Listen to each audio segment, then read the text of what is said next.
Well, hello and welcome to the last in our mini-series of podcast previewing presentations that are going to be happening at our upcoming TV and video conference in Nice. I'm Richard Marks, asi's Research Director, and today we welcome to the podcast Ed Whale, who's VP Europe of LG Ad Solutions. Welcome to the podcast, Ed. Thanks, Rich. Good to be here. Now, can you tell us a little bit about LG Ads in your role within the company? Sure, yeah. So LG Ad Solutions is a newly formed company. We've been in operation about a year and a half now. And it follows a kind of majority stake investment from LG Electronics in a company called Alfonso, who had been a TV data and analytics company that had worked for many years actually with LG prior to the investment. And that investment and the creation of LG Ad Solutions really marks a shift in strategy towards a more deliberate kind of ads business and an in-housing really of kind of monetization, inventory and data technology on the part of LG. So we are a startup business, but very much a startup within, a household name, multinational kind of leading smart TV manufacturer. So it's an exciting space to be in. And my role within the company, I joined just a couple of months ago to lead our efforts in the European region and build out a commercial organization to support our growing customer base.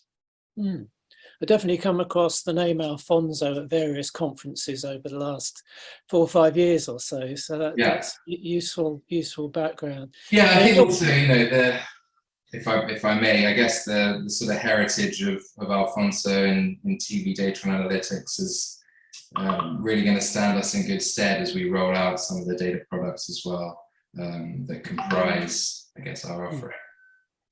Now, your paper is being covered in the advertising session, appropriately enough, given your role and job title at the ASI this year. So we're not going to be doing a methodological deep dive or anything, but just to clarify before we dive in, we're going to be talking about a lot about smart TV data, but can you clarify exactly where that data comes from at a very top line level, how you gather that data that then has all these advertising opportunities we're going to talk about?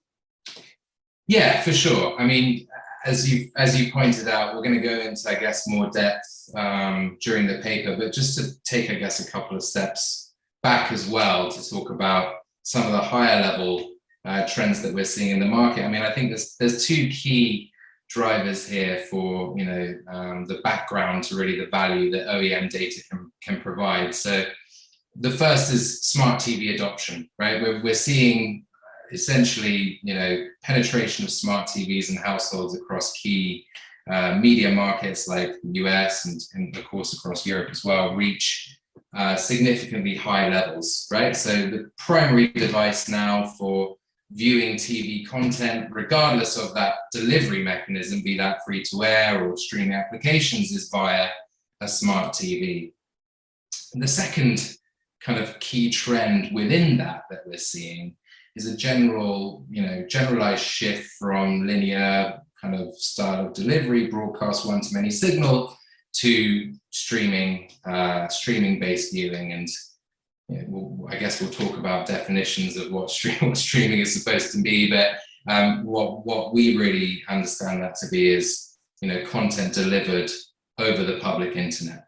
So we have a fragmentation and we're in this sort of transitional phase at the moment, which presents a real challenge for, I think, brands to understand how to navigate that. And I think that's where OEM data stands to bring a lot of value to the market. So, I think at a high level, obviously, there's a number of different facets to the data that we're able to bring to market, but one of those is ACR.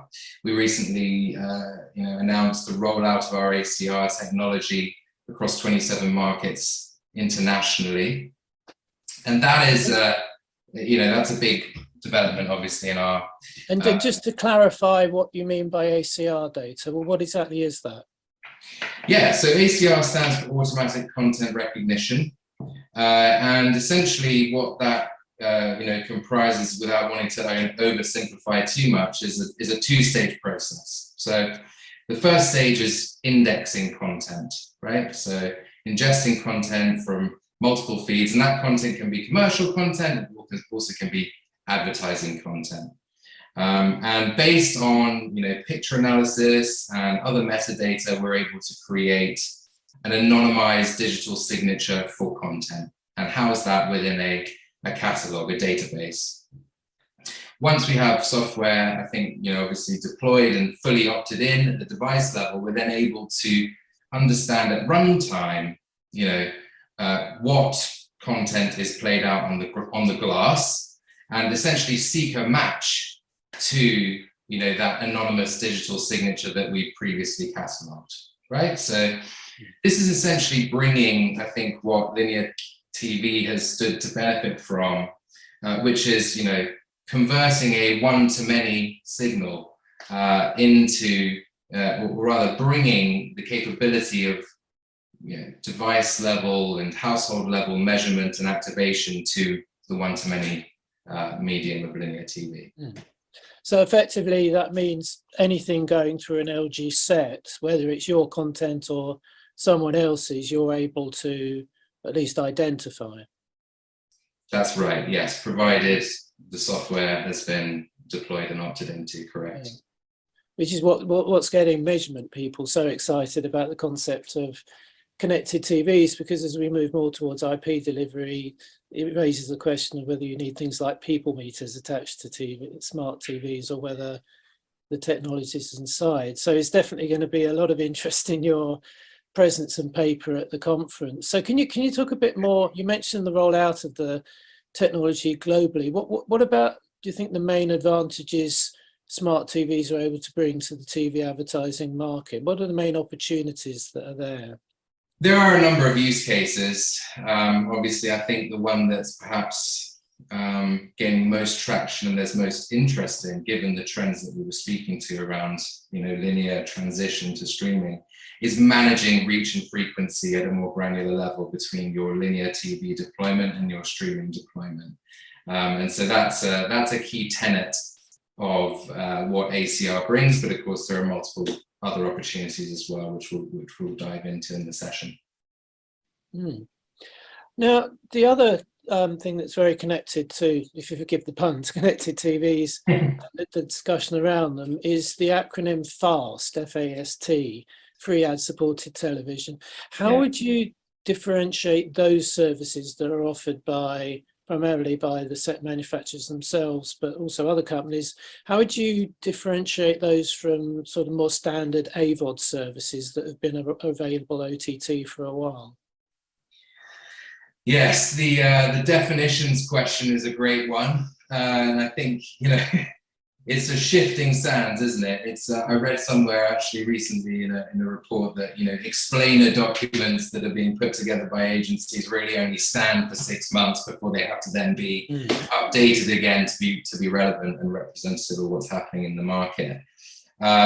Just to kind of run through how how I perceive things, is really you have AVOD, advertising video on demand. You have BVOD, broadcaster video on demand. We've got the SVODs, obviously, subscription video on demand, and also a term CTV, which frankly, in my view, should encompass all of those things. Throw in FAST into the mix, and we have yet another acronym to try to make sense of. FAST obviously standing for free ad-supported streaming television. The reality is that all of these are blending into a single term at present moment, right? We've got SVODs launching advertising supported tiers. We have AVOD applications incorporating linear-like channel services into their service as well. So not just video on demand, but also a selection of channels. And that's really how we define FAST, right? It's a linear-like experience, scheduled content, but delivered over an IP instead of a one-to-many, broadcast signal. But the reality is that we have AVOD applications that have video on demand that are also incorporating FAST channels. We have SVODs bring in advertising supported tiers. So some of these terms, you know, again, they're pretty ephemeral and they last for only a sort of, you know, short space of time before you have to reevaluate and look at the market again. But, you know, I think the key differentiator for FAST is the linear-like experience. And obviously, in the case of smart TV manufacturers, those FAST services are really deeply ingrained within the operating system of the TV itself, and, you know, integrated also into the EPG of the TV, as opposed to being within a standalone application. So that's another differentiator to think about. So when people talk about generally about connected TV as a medium, and I see some projections around, you know, quite dramatic projections around the increase in ad revenue for CTV over the next, you know, 4 to 5 years. What do you think primarily they are defining CTV as? In terms, are they talking about everything potentially delivered via a CTV, or do you think that is more weighted towards things like the things you can only do on a fast TV, like EPGs and fast services? Oh, it's difficult to say, Richard, to be honest, because I think, you know, as I said, the terms are confusing. But what I would say is the most helpful use of the term CTV is that it should now encompass, you know, advertising opportunities via streaming applications, be that SVODs introducing ad tiers, BVOD, which is frankly another form of CTV, AVOD, you know, applications which are growing in popularity, and fasts. Right, so anything, frankly, delivered over the public internet should, in my view, be defined as CTV. Do you? I know. I mean, it may be something you can't really project about, but there's a lot of debate about television's IP future and the point at which broadcast will effectively cease to be anything other than a backup medium for, you know, rural areas and developing countries. Do you envisage a time when LG may be making TVs that effectively are only IP enabled? I mean, how is that a future that you think is near, or this is more relevance to our measurement friends who are trying to work out, you know, how much longer we're going to have to worry about broadcast television, as opposed to, as you say, moving from the one-to-many to the one-to-one type distribution, and the implications that's got for things like addressable advertising, of course? Look, I think it's been a dramatic shift, and it's been a dramatic shift over recent years, but and what I mean by that is the shift from, I guess, linear to streaming, the emergence of streaming. It's a fairly new phenomenon, I think, comparatively to the history of TV. You know, we did a lot of work at this in my prior role, and actually at LG we were able, and we will be bringing more insight to where we are at in terms of that transition from linear viewing to streaming. It is a patchwork across different markets. I think the general direction of travel is towards streaming and IP-enabled services, but we're not there yet. I still see a huge chunk of viewing coming through free-to-air, and certainly in certain markets across Europe, that number is even higher. So I think we still have a long way to go. And I think also fast is you know, potentially a new form, right, of linear TV. It's just, you know, it's scheduled content. You know, you turn on your TV and you see what's on. I think there's always going to be a place for that type of viewing as well, versus scrolling through libraries and libraries of content trying to find something to watch. So will the delivery mechanism change to IP enabled? Yes, I believe it will. But I think we've got a good amount of time left before that really becomes an eventuality. A lot of the advertising agencies are really excited about connected TV at the moment. It's probably, you know, one of the number one things that are talked about in terms of new advertising opportunities. To a certain degree, though, that can be tempered a bit by concerns about yet more walled gardens, that there are big opportunities, but equally there are different set manufacturers in the same way there were different cable and satellite box manufacturers back in the days when we were more likely to use digiboxes. Do you envisage a future in which there's going to be more interoperability and those systems speaking to each other to make advertisers' lives easier, or are they likely to remain separate services that people add together themselves? It's a big question. I think that's obviously front and center in people's minds, and I think that sort of speaks to panel-based measurement and the value of that, looking, I think, across a whole market.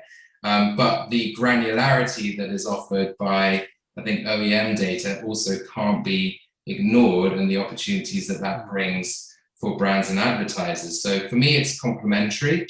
I think that, from a philosophical standpoint, the team at LG Ad Solutions is not in the business of creating yet another walled garden. I think that, some of the partnerships that we've gone into over in the States have demonstrated that we have that we're open to collaboration with other entities for the betterment of overall measurement and outcomes for brands and advertisers.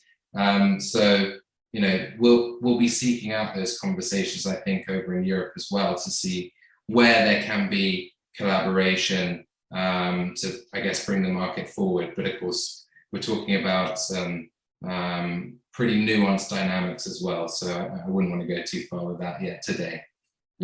Understandable. And also, we don't want to preempt your paper too much, because this is designed to encourage people to turn up on the Thursday afternoon in the session that Brian Jacobs is hosting to hear more about connected TV, and there'll be other papers talking about the opportunities as well. So it's definitely going to be a big focus for us over in Nice. In the meantime, thanks for joining us today, Ed. Thanks so much, Rich. Cheers.